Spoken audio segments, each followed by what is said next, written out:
40 days. Just 40 days for the AIIMS nursing exam. Is it possible to crack in 40 days? Like जिन बच्चों की तैयारी बहुत अच्छी है या फिर जिन बच्चों की तैयारी बीच में किसी वजह से छूट गई थी या फिर जो नीट वाले बच्चे हैं जिन्हें नीट वाले बच्चों को as a backup AIIMS nursing का पेपर दे रहे हैं, तो क्या 40 दिन में उनका कुछ हो सकता है या नहीं? इस वीडियो में हम देखेंगे कि AIIMS in 40 days, is it still possible और नॉट? तुम आखिरी के दिनों में बहुत फैंसी सा टाइम टेबल बना ले रहे हो, एकदम इनकम्प्लीट टू डू लिस्ट बना ले रहे हो, पूरा पूरा दिन सिर्फ स्क्रीन पे बैठ करके किसी ना किसी के लेक्चर देखे जा रहे हो, लेक्चर से ही पढ़ रहे हो और ये सोच रहे हो कि हाँ, आज तो मैंने 12 घंटे तक सारे लेक्चर देखे तो मेरी बहुत अच्छी पढ़ाई हुई है। कभी भी किसी भी टॉपर का इंटरव्यू उठा के देख लो, वो 3 चीज़ बोलता है जिसकी वजह से उसका किसी भी इंस्टीट्यूट में, किसी भी एग्ज़ाम में सिलेक्शन हुआ होता है। सबसे पहला और मोस्ट इम्पॉर्टेंट होता है रिविज़न, सेकंड मॉक टेस्ट उसने दिया होता है और तीसरा वो ये दोनों चीज़ों को एकदम कंसिस्टेंसी से कर रहा होता है। तो 3 चीज़ जो तुम्हें 40 दिन के अंदर करनी है और बहुत इम्पॉर्टेंट है, that is mock test, revision and consistency. बिना कंसिस्टेंसी कुछ नहीं होगा। तुम सोच रहे हो कि आज अगर ये वीडियो देख करके तुम जा रहे हो और 6-7 घंटे एक साथ पढ़ ले रहे हो, अगले दिन तुम जाओगे कि यार नहीं, कल तो मैंने इतना पढ़ा था, अब आज क्या पढ़ने की ज़रूरत है, परसों पढ़ लूँगी, तो it will not work at all. ठीक है? देखो, इस वीडियो के अंदर हम समझेंगे कि 40 दिन में तुम किस तरीके से अपनी रैंक बूस्ट कर सकते हो या फिर अपने सिलेक्शन के चांसेस और इंक्रीज कर सकते हो। किस तरीके से करना है, ये सारी चीज़ें आज हम इस वीडियो में देखेंगे और 40 दिन तुम्हें तुम्हारे किस तरीके से यूटिलाइज करने हैं, ये भी मैं बहुत अच्छे से बताने वाली हूँ। तो प्लीज़ बहुत ध्यान से वीडियो सुनना क्योंकि बहुत मेहनत लगी इस वीडियो में, ठीक है? देखो, कोई भी जो एग्ज़ाम होता है इस दुनिया का, उसके 3 कोर कंपोनेंट होते हैं। सबसे पहला है syllabus, second is revision and third one is mock test. अब जो ये रिवीजन और मॉक टेस्ट है, ये दोनों एक दूसरे से इंटरलिंक्ड है। किस तरीके से इंटरलिंक्ड है, ये आगे बताऊंगी। समझ आई?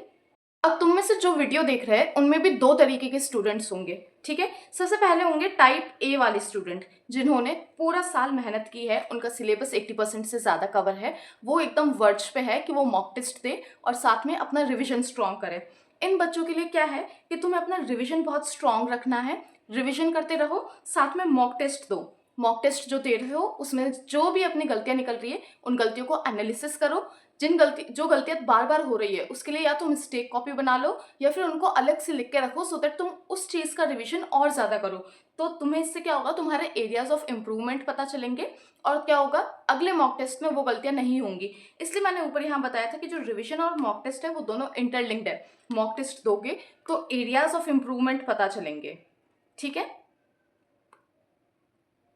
और एरिया ऑफ इम्प्रूवमेंट पता चलेंगे तो वो रिवीजन करने में आसानी रहेगा।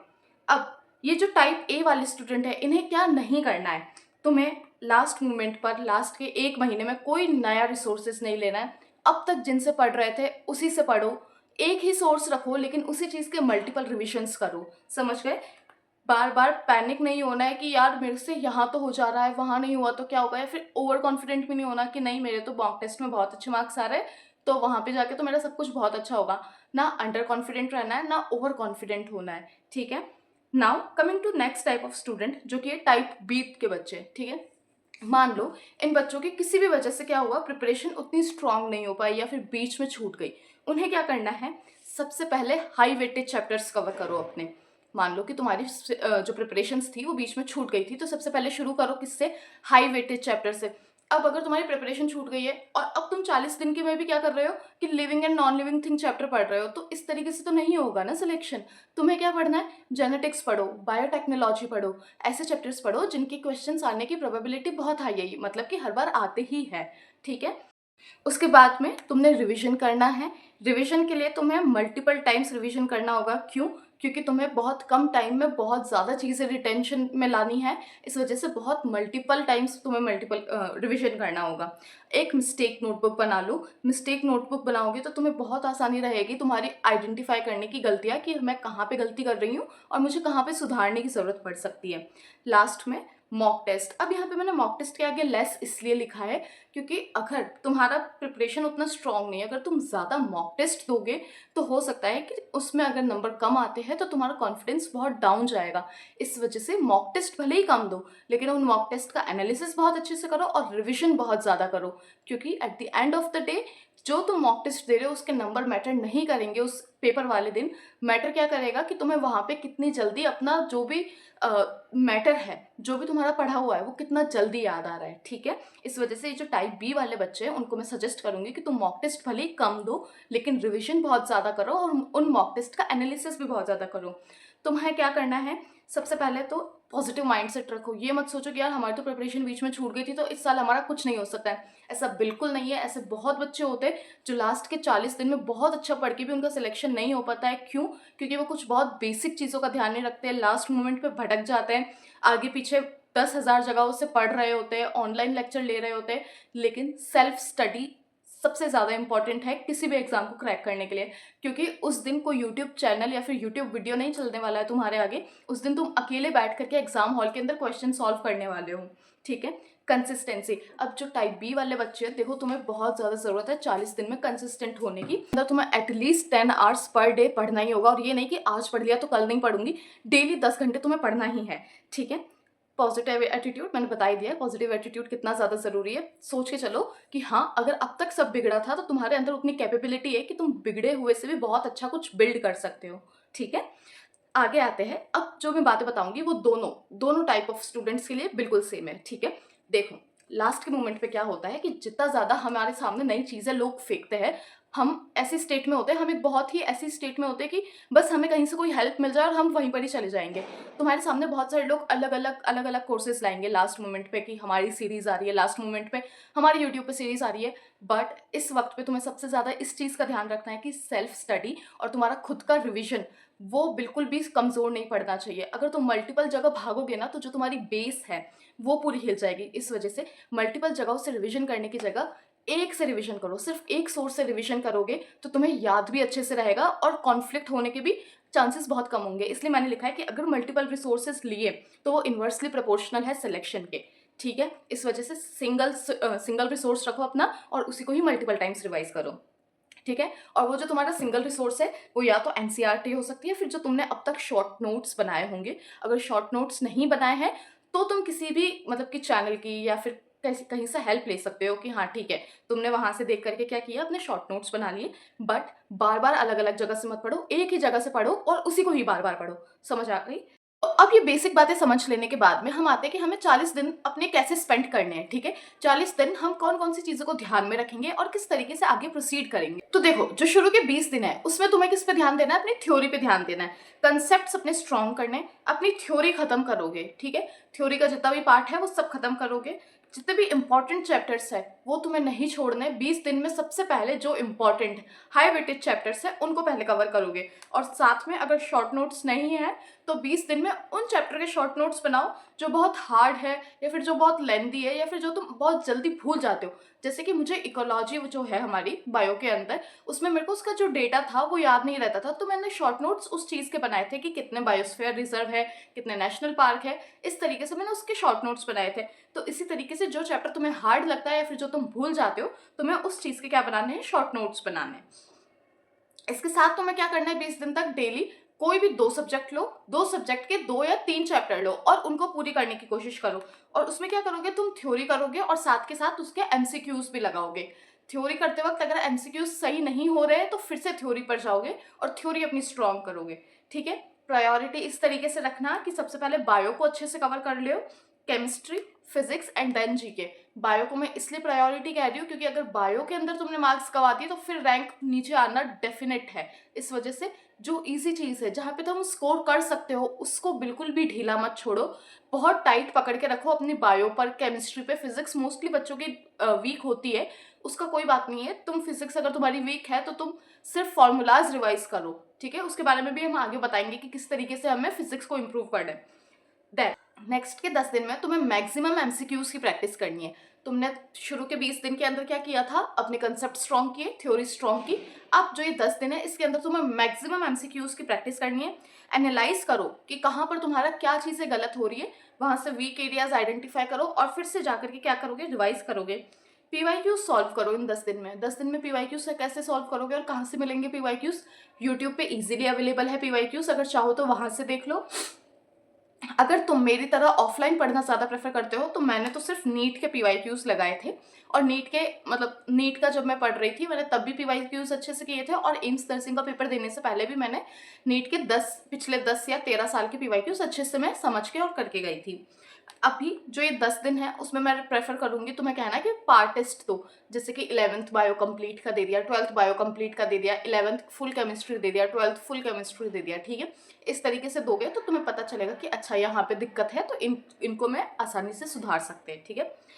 तुम्हारे पास में 24 घंटे पूरे होंगे। 24 घंटे को किस तरीके से डिवाइड करोगे, मान लो 3 घंटे का तुमने टेस्ट दे दिया, मॉक टेस्ट लगा रहे हो, उसके बाद में उसको एनालिसिस, देखो मैंने टेस्ट से ज़्यादा टाइम है ना यहाँ पे एनालिसिस में दिया है। क्यों दिया है, क्योंकि मुझे पता है एनालिसिस कितना ज़्यादा इंपॉर्टेंट है।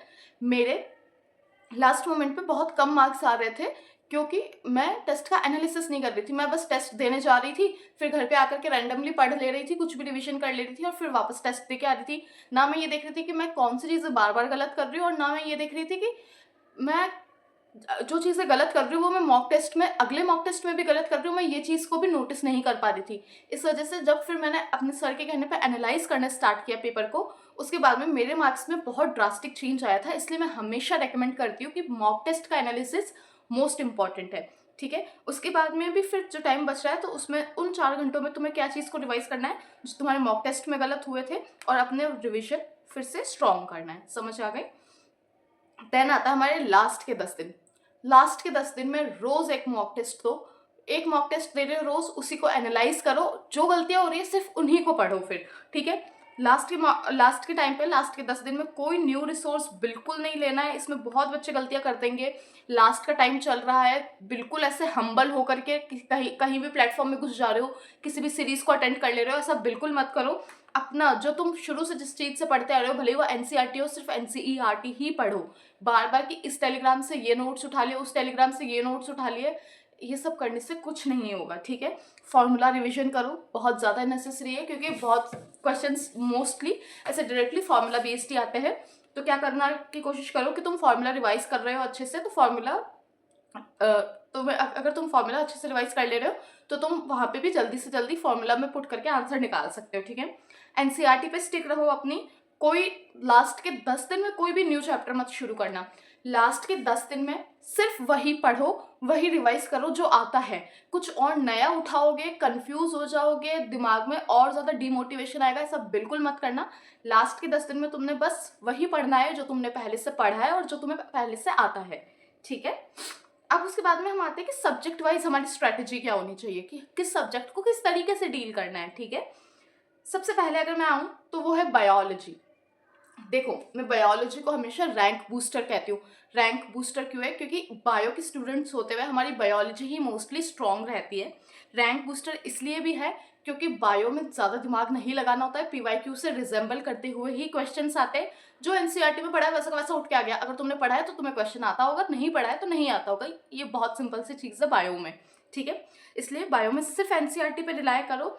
समरी पढ़ना बिल्कुल मत भूलना। बहुत से बच्चे क्या करते हैं कि क्वेश्चन देखते हो बोलते हैं ये तो आउट ऑफ सिलेबस है, जबकि वो एग्जैक्ट लाइन कहाँ लिखी होती है, समरी में।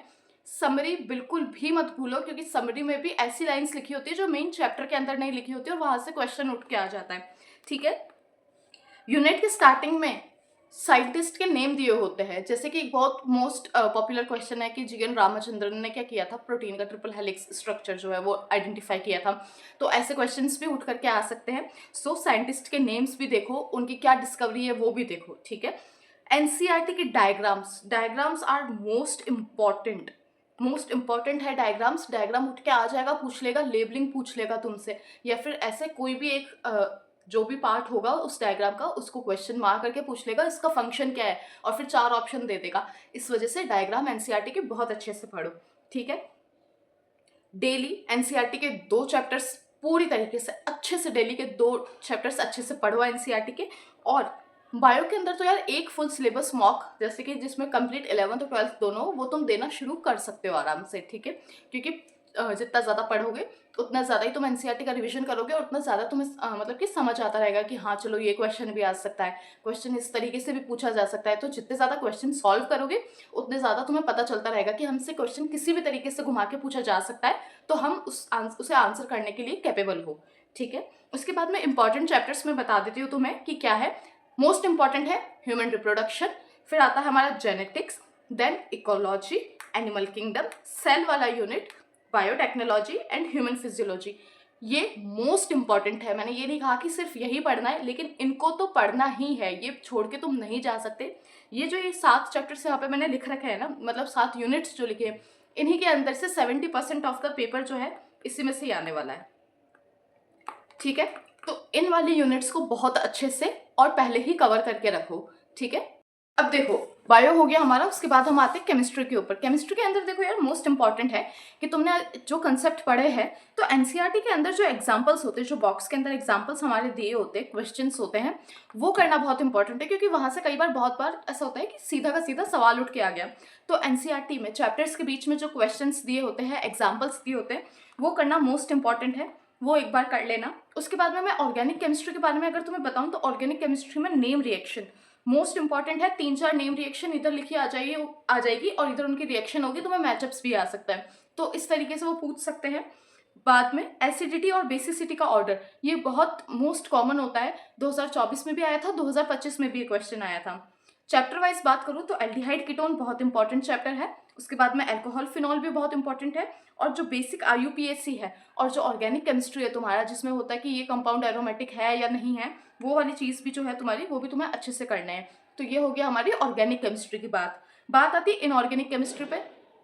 इनऑर्गेनिक केमिस्ट्री कंप्लीट एनसीईआरटी, जैसे बायो के लिए सिर्फ एनसीईआरटी रेफर करते हो, इनऑर्गेनिक केमिस्ट्री के लिए भी क्या करोगे, सिर्फ और सिर्फ एनसीईआरटी को रेफर करोगे। जस्ट एनसीईआरटी, रेडियस के, इलेक्ट्रोनेगेटिविटी के, बॉन्ड लेंथ के, इनके ऑर्डर्स याद रखो। एक्सेप्शंस, जो रेडियस में एक्सेप्शंस होते हैं, उन चीज़ को याद रखो, जैसे कि एल्यूमिनियम हो गया, गैलियम हो गया, इनमें जो मतलब एक्सेप्शंस वाली चीज़ें हैं, इलेक्ट्रोनेगेटिविटी के एक्सेप्शंस हैं, उन चीज़ों को याद रखो। तो इनऑर्गेनिक केमिस्ट्री के अंदर एक्सेप्शंस याद करना बहुत इंपॉर्टेंट है। ठीक है, फिर आते हैं हम फिजिकल केमिस्ट्री पे। फिजिकल केमिस्ट्री में अगर अब तक तुमने एक शीट के ऊपर फिजिकल केमिस्ट्री के अंदर जितने अलग अलग चैप्टर्स के फॉर्मूलाज हैं वो नहीं लिखे हैं, तो अभी बैठ के लिख लो, क्योंकि लास्ट जो मैंने बताया था तुम्हें 10 दिन, जो लास्ट 10 दिन है उसके अंदर तुम्हें जैसे फिजिकल केमिस्ट्री हो गया, फिजिक्स हो गया, उसमें सिर्फ और सिर्फ फॉर्मूलाज रिवाइज करने हैं। क्योंकि जो एम्स नर्सिंग का पेपर है उसके अंदर बहुत टफ ऐसे क्वेश्चंस नहीं आते हैं फिजिकल केमिस्ट्री या फिजिक्स, इनमें मोस्टली कैसे आते हैं कि फॉर्मूला डालो और आंसर निकालो, ऐसे क्वेश्चन ज़्यादा होते हैं। ठीक है, इस वजह से फोकस करो अपनी फॉर्मूला शीट्स के ऊपर, और जो एनसीईआरटी के एग्जांपल्स दे रखे हैं, एनसीईआरटी के क्वेश्चंस बीच बीच में दिए होते हैं, उन चीज़ को भी अच्छे से फॉलो करो, अलॉन्ग विथ पीवाईक्यूज देख लो। ठीक है, नीट के जो पीवाईक्यूज है केमिस्ट्री में और खासकर फिजिकल केमिस्ट्री में, वो देख लो, तो तुम्हें उससे भी अंदाजा पड़ेगा कि हाँ ये जो क्वेश्चन है ये तो सिंपल, जैसे एनसीईआरटी में बीच में एग्जाम्पल्स दी है, ठीक उसी तरीके से है। ठीक है, तो अब हम आते हैं फिजिक्स के ऊपर। अब देखो मैंने फिजिक्स के लिए इसलिए नहीं लिखा था, क्योंकि फिजिक्स के अंदर मान लो कि तुमने अब तक जितने भी तुम्हारे फॉर्मूलाज थे वो एक जगह पर लिखे हैं। ठीक है, फॉर्मूलाज एक जगह पे लिखे हैं, तो तुम्हें क्या करना है, उसे डेली जो है रिवाइज करो अपनी फॉर्मूला शीट्स को, और डेली क्या करना है तुम्हें, डेली 2 चैप्टर उठाओ। ठीक है, और उसके एमसीक्यूज प्रैक्टिस करो, एमसीक्यूज प्लस थ्योरी दोनों उनके करो लास्ट के 40 दिन के अंदर, और साथ ही में इन दोनों चैप्टर के फॉर्मूलाज को बाय हार्ट लर्न करो। अगर अभी तक फॉर्मूला शीट नहीं बनाई तो इस तरीके से जब डेली 2 चैप्टर उठा रहे हो तो साथ साथ में उनके फॉर्मूलाज लिखो और फॉर्मूलाज को याद रखते जाओ। ठीक है, फिजिक्स के अंदर मैं ये कहूँगी कि मेरी भी फिजिक्स पहले वीक थी, लेकिन मैंने सिर्फ फॉर्मूलाज पे जब मेजर फोकस किया, फॉर्मूलाज को पढ़ो, साथ में फिजिक्स के अंदर भी जो लास्ट में समरी दी होती है, किताब के अंदर समरी दी है, उसको पढ़ना ज़रूरी है, क्योंकि आजकल फिजिक्स के अंदर भी क्या हो रहा है, स्टेटमेंट वाइज क्वेश्चंस पूछे जा रहे हैं, असर्शन रीजन पूछे जा रहे हैं, तो जो समरी है लास्ट में जो पॉइंट्स टू पॉन्डर होते हैं एनसीईआरटी के अंदर और जो समरी होती है उसको पढ़ना ज़रूरी है। ठीक है, सबसे लास्ट सब्जेक्ट है वो है जीके। आई नो जीके के अंदर बहुत से लोगों को बहुत बार हर चीज़ में कन्फ्यूजन होता है कि क्या पढ़े क्या ना पढ़े। पर्सनली मैंने अपना जो दिया था एग्ज़ाम वो 2024 में दिया था, तब जीके के अंदर जनरल नॉलेज, करंट अफेयर्स और एप्टीट्यूड तीनों की जो है अप्रॉक्स मतलब बैलेंस्ड पेपर था, इन तीनों में से पेपर था। जैसे कि मुझे याद है कि मेरे में ना एक साइंटिस्ट का नाम पूछा गया था, और साथ में एप्टीट्यूड में मेरा वो वाला क्वेश्चन था कि अगर 13 तारीख को मंडे है तो नेक्स्ट मंथ की कौन सी तारीख को मंडे फिर से आएगा, ऐसे क्वेश्चंस पूछे गए थे। लेकिन 2025 में क्या हुआ था कि सिर्फ एक ही पार्ट जैसे कि करंट अफेयर से ही पूरा पेपर आ गया था। सो जीके का पेपर बहुत अनप्रिडिक्टेबल है, लेकिन स्टिल जीके को हमें किस तरीके से पढ़ना है वो मैं तुम्हें बताती हूँ, क्योंकि मैंने कहीं से कोई कोर्स नहीं लिया था, मैंने सिर्फ और सिर्फ यूट्यूब से ही जीके पढ़ी है। मैंने क्या डाला था कि एम्स नर्सिंग के लिए जो जीके आती है उसमें मैंने पीवाईक्यूज सॉल्व किए थे। तुम्हें अभी भी आराम से यूट्यूब पे मिल जाएगा कि जीके में पीवाईक्यूज जो करने हैं वो तुम्हें आराम से मिल जाएंगे अगर तुम डालोगे तो। लेकिन हाँ, बस वही है कि थोड़ा ढूंढना पड़ता है, और अगर तुम कोई क्रैश कोर्स ले रहे हो तो उस केस में क्या है कि तुम्हें बना बनाया सामान मिल जाता है, ठीक है। पीवाईक्यूज देखोगे लास्ट अप्रॉक्स 2023 के देख लो, 24 के देख लो, 25 के देख लो, ठीक है। उसके बाद में तुम्हें आइडिया मिल जाएगा कि अच्छा यार इस तरीके के सवाल आ रहे हैं, जैसे कॉन्टिनेंट से आ रहा है, प्लेनेट से आ रहा है, फेमस डांस फॉर्म से आ रहा है, कोई नई स्कीम लॉन्च हुई है health care related, health sector के अंदर कुछ हुआ है, या फिर जो अभी नए वर्ल्ड वॉर हुआ है, साथ में क्या हुआ है, इलेक्शंस हुए अभी वेस्ट बंगाल में। तो इन सब चीज़ों के रिलेटेड भी जो होते हैं वो क्वेश्चंस आ सकते हैं, क्योंकि ये करंट अफेयर्स में आते हैं। बात करूँ एप्टीट्यूड की, तो एप्टीट्यूड के अंदर क्या क्या आ जाएगा तुम्हारा, सॉरी, एप्टीट्यूड के अंदर क्या क्या आ जाते हैं तुम्हारे, जैसे कि जो क्लॉक वाले क्वेश्चंस है वो आ गए, ठीक है। साथ में जो तुम्हारे क्या होते हैं, कार्ड्स के कुछ क्वेश्चंस होते हैं वो आ सकते हैं, ब्लॉक्स या फिर डायग्राम्स, जैसे कि इस एक डायग्राम के अंदर कितने ट्राइंगल है, कितने सर्कल है, ऐसे देखने को आ सकते हैं। ऑड इवन वाली फिगर्स आ सकते हैं। मैथ, नॉर्मल मैथमेटिकल ऑपरेशंस आ सकते हैं, जैसे कि मॉड, मीन, मीडियन निकालना, परसेंटेज निकालना, ठीक है, प्रॉफिट लॉस निकालना, ये चीज़ आ सकती है। तो इस चीज़ का देखो यार, बीइंग हम लोग जो साइंस स्टूडेंट है तो जीके का हमारा उतना कुछ काम नहीं होता है। मैं यही सजेस्ट करूंगी, यूट्यूब पर पीवाईक्यूज देख लो जीके के, तुम्हें उससे एक अच्छा खासा आइडिया हो जाएगा किस तरीके के क्वेश्चंस आते हैं, और फिर उसके अकॉर्डिंग तुम प्रोसीड कर सकते हो, ठीक है। तो अब टाइम है कि हम हमारा ये वीडियो जो है उसको सम अप करें। देखो, आज तुमने ये वीडियो देख लिया, कुछ टाइम बाद तुम 1 महीने की स्ट्रैटेजी देखोगी, तो इस तरीके से कुछ नहीं होगा।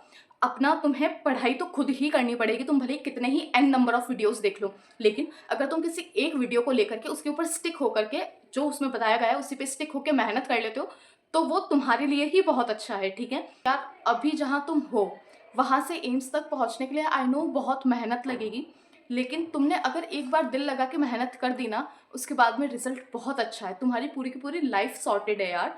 तो प्लीज़ लास्ट के 40 दिन इतनी मेहनत करो कि आसपास वाले भी बोले कि आज से पहले तो इतना पढ़ते हुए ही नहीं देखा, इतनी मेहनत करते हुए देखा ही नहीं है।